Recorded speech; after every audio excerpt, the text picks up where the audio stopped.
At 72 years old, I discovered that the 38-year-old man I had fallen for had never been with a woman before.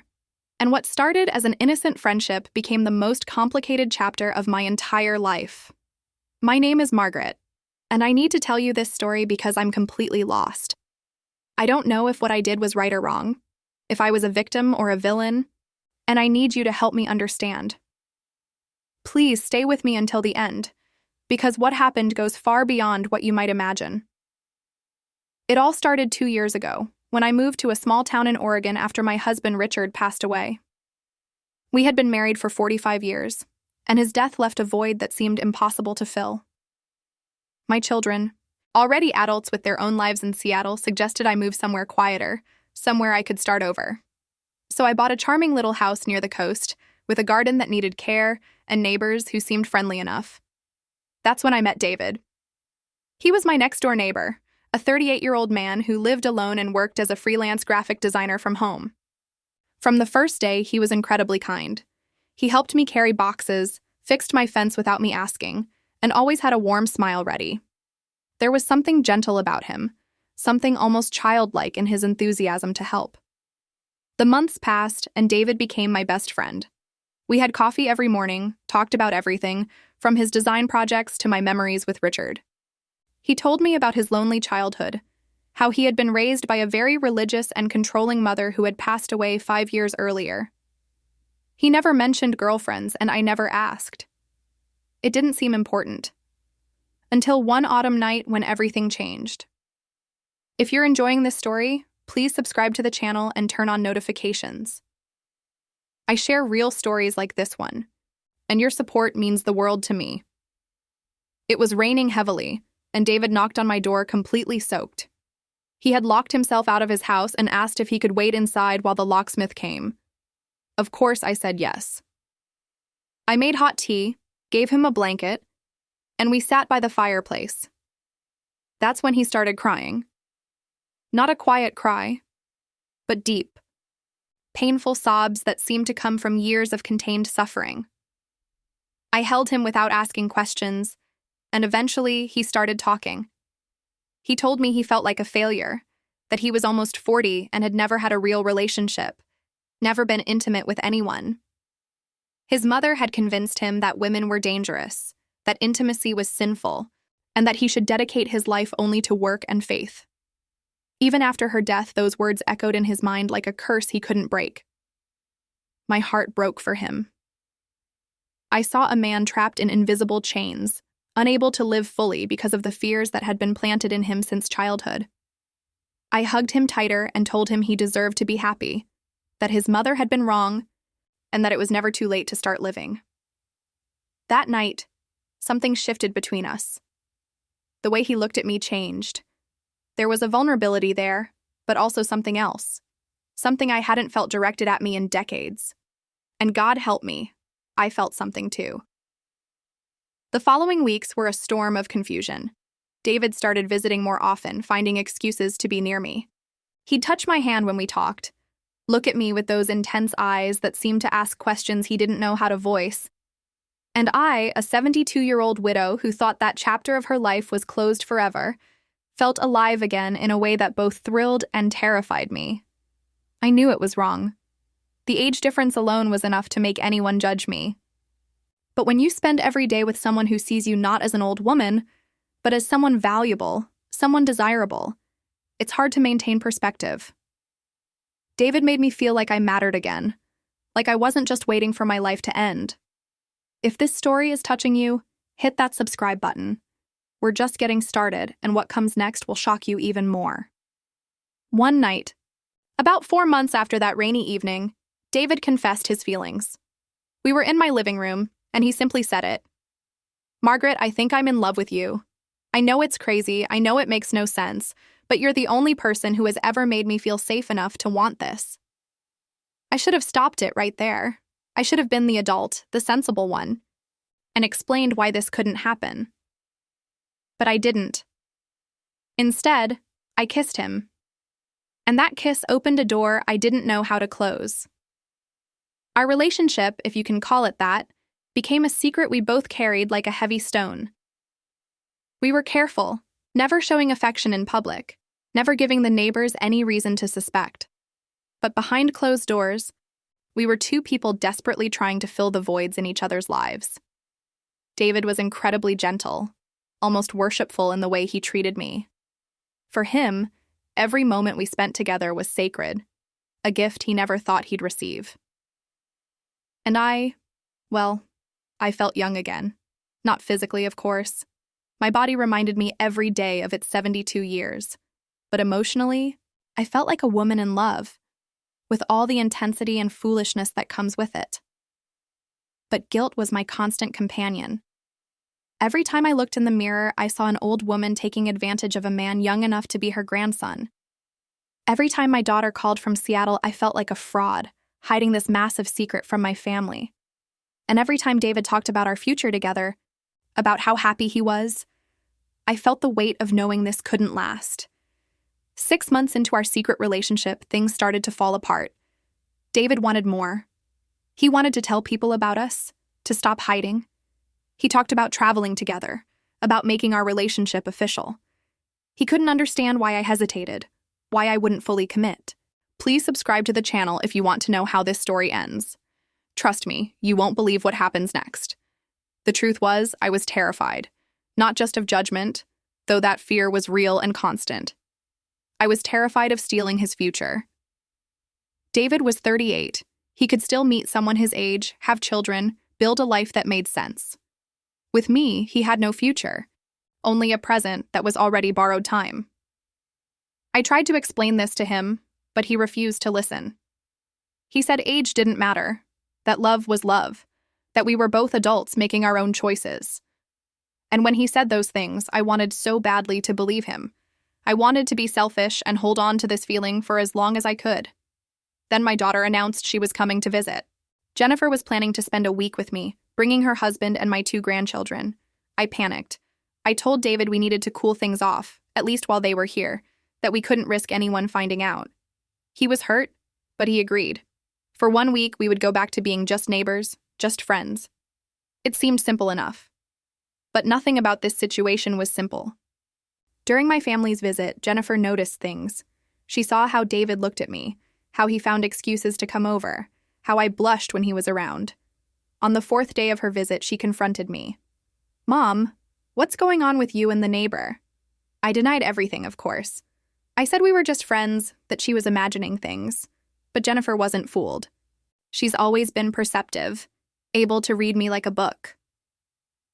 "Mom, I'm worried about you. You seem different, distracted. And the way that man looks at you, it's not normal. Is he taking advantage of you?" Her question hit me like a slap. Was David taking advantage of me?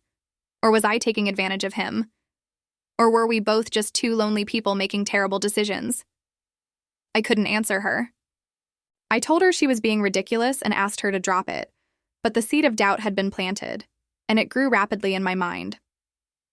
That night, after everyone had gone to bed, David texted me. He said he couldn't do this anymore, couldn't pretend we were nothing to each other. He said he was tired of hiding, tired of being treated like a shameful secret. He wanted me to choose. Either we went public with our relationship, or it was over. I stared at that message for hours. Going public meant losing my family's respect, becoming the subject of gossip throughout the small town, and potentially destroying David's chance at a normal life.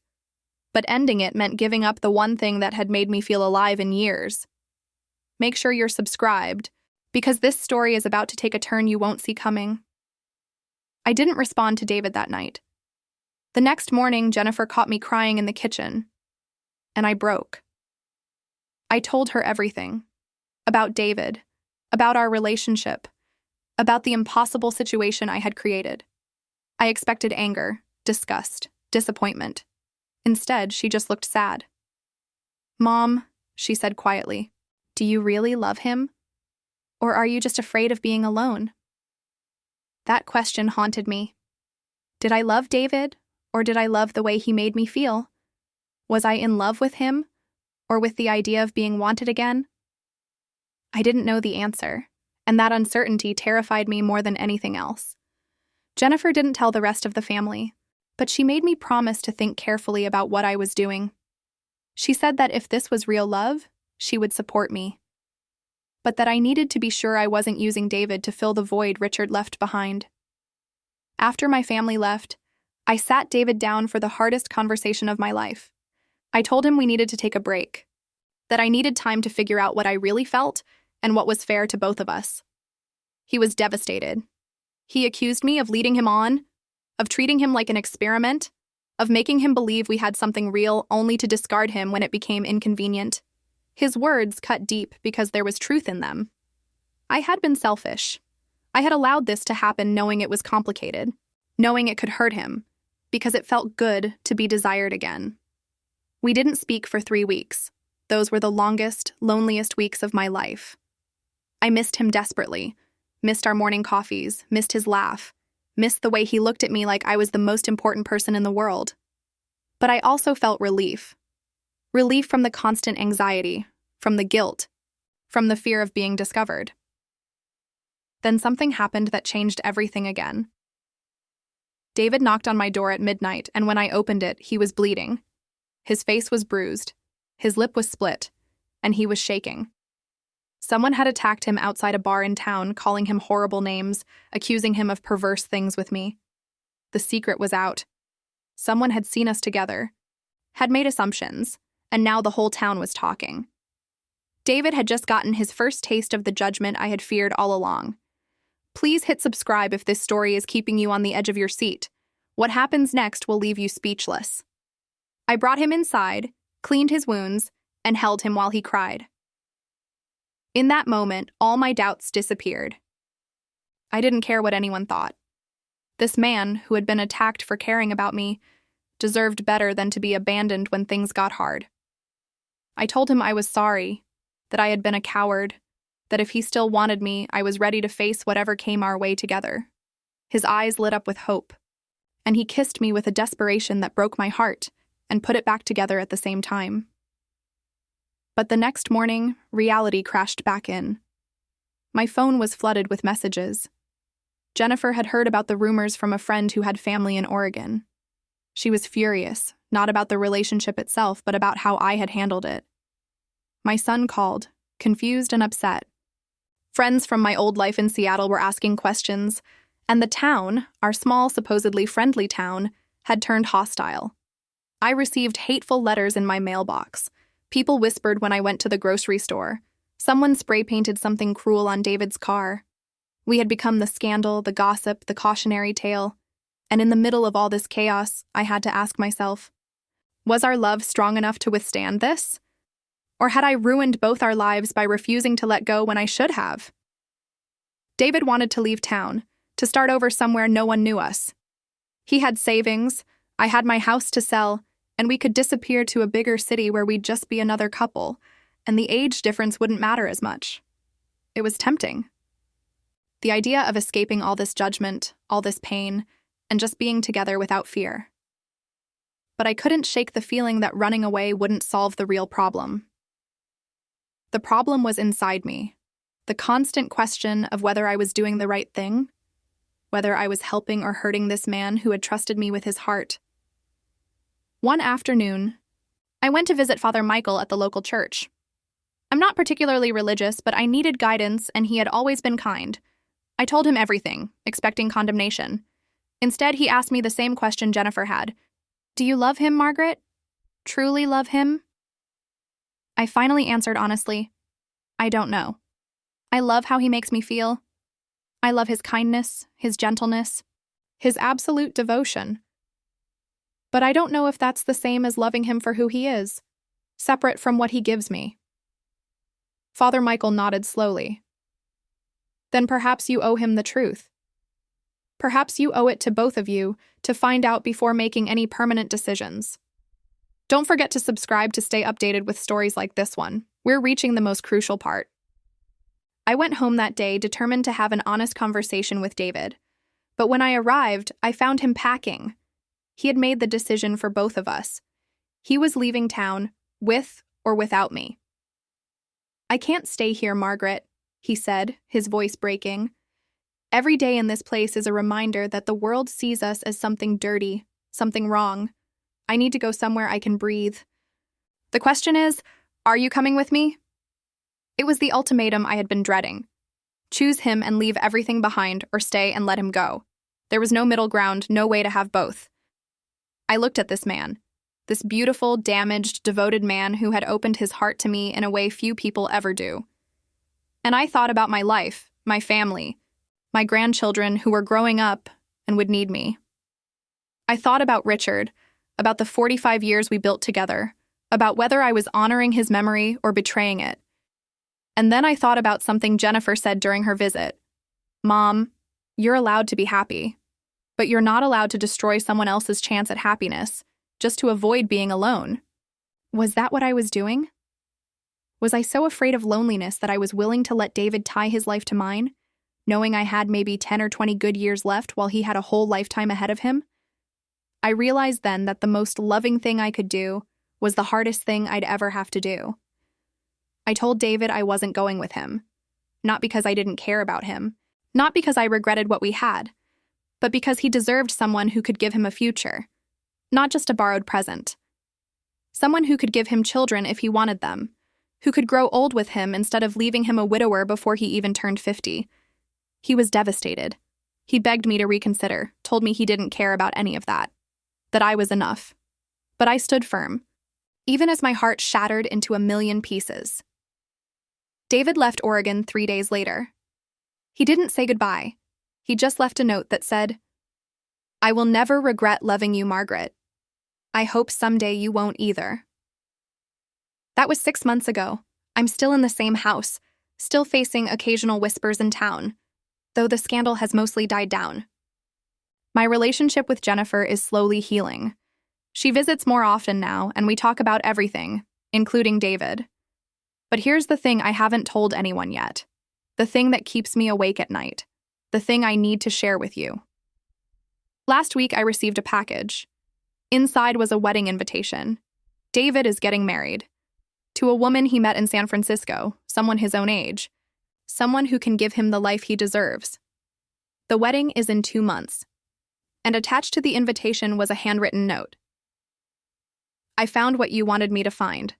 Someone who can give me a future. But I need you to know something, Margaret. She will never know me the way you did. She will never be the person who taught me that I was worthy of love. Part of my heart will always belong to you, even as I build a life with someone else. I'm inviting you to the wedding not to torture you, but because you were the beginning of my real life, and I want you to see that I'm okay. That we both will be okay. Come if you can. Don't if you can't. But know that I forgive you for everything, and I hope you can forgive yourself too. Before I finish, please subscribe to the channel. Your support helps me share these real, raw stories that need to be told. So here I am, holding this invitation, completely torn apart. Part of me is relieved and happy for him. He found someone age-appropriate, someone who can give him everything I couldn't. This is what I wanted, what I pushed him toward, even if it broke both our hearts in the process. But another part of me is drowning in regret. What if I was wrong? What if age really didn't matter as much as I thought? What if we could have made it work, and I gave up on something real out of fear and self-doubt? And now this impossible question. Do I go to his wedding?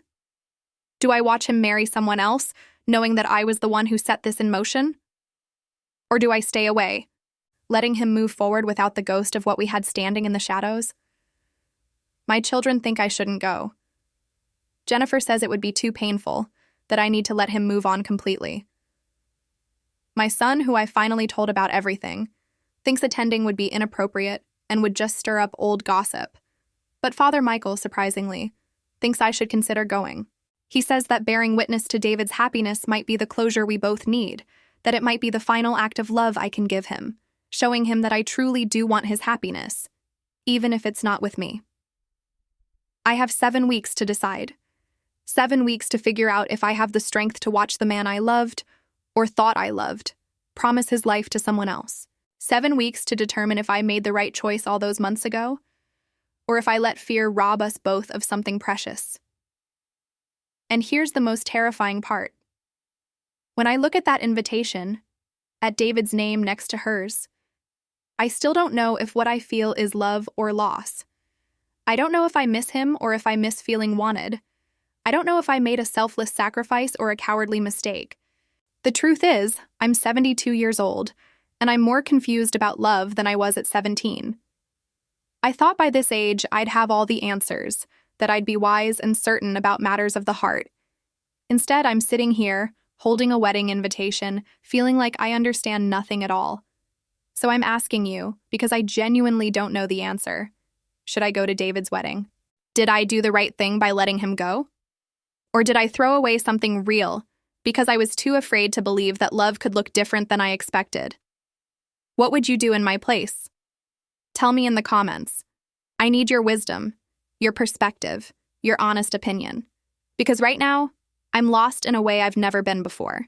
And if you've made it this far in my story, thank you.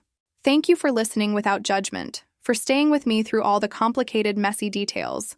Please subscribe to this channel and turn on notifications so you don't miss the update. Because whatever I decide, I'll come back and tell you what happened. Whether I go to that wedding or not, whether I find peace or regret, you'll be the first to know. This is Margaret. Signing off for now, but not forever. I'll be back with the next chapter of this impossible story. Until then, tell me, what would you do?